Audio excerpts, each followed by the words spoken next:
J'ai vraiment eu beaucoup de détails sur sa personnalité par Guillaume et par Boba, qui a été vraiment d'une aide extrêmement précieuse. C'est quand même une adaptation de Sympathie pour le diable, de son livre, de ses chroniques de guerre. Et à travers ces chroniques-là, il se raconte énormément. Il y a quand même, c'est très révélateur de sa personnalité. Et puis j'ai parlé à des correspondants de guerre aussi qui étaient avec lui à Sarajevo, dont Philippe Lobjoie. J'ai regardé des interviews de lui, il y avait énormément d'archives aussi de films de Roche de Sarajevo. À un moment, il avait été suivi par France Télévisions pendant quelques jours. Du coup, oui, j'ai pu essayer de voler une manière de bouger, une manière de parler particulière, un rythme, des attitudes. J'ai vraiment essayé de coller le plus possible à ce qu'il était, quoi. Boba, c'était à Sarajevo la fixeuse. C'est vraiment un être humain exceptionnel, Boba. C'est une femme très brillante qui parle 8 langues, je crois, très très éduquée et qui aurait pu partir de Sarajevo pendant le siège et qui a voulu y rester pour être avec son peuple et surtout avec sa mère qui ne pouvait pas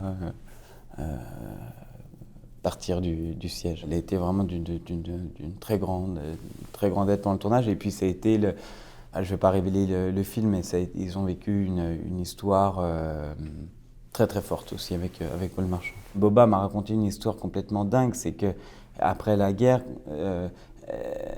elle n'arrivait plus à dormir à cause du silence.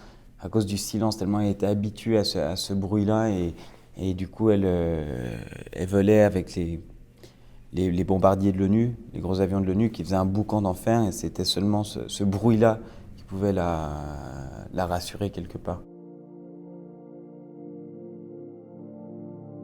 Ce qui était assez touchant dans la scène du massacre, c'est que la plupart des figurants ont vécu la guerre en fait.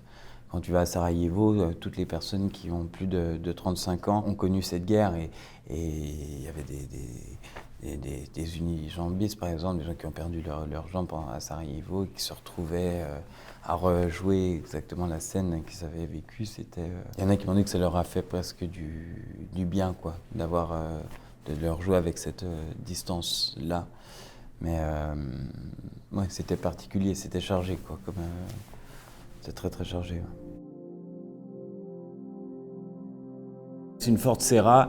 Paul Marchand, lui, avait il avait deux voitures. Il avait la Ford Sierra et une Alfa Romeo.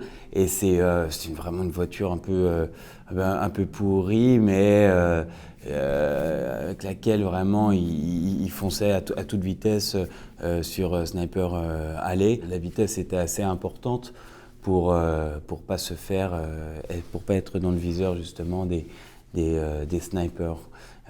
Donc il traversait cette longue avenue qui traverse vraiment toute la ville à plus de 100 km/h. Puis on roulait, c'est vrai, sur le tournage à des vitesses assez folles, quoi. Ouais.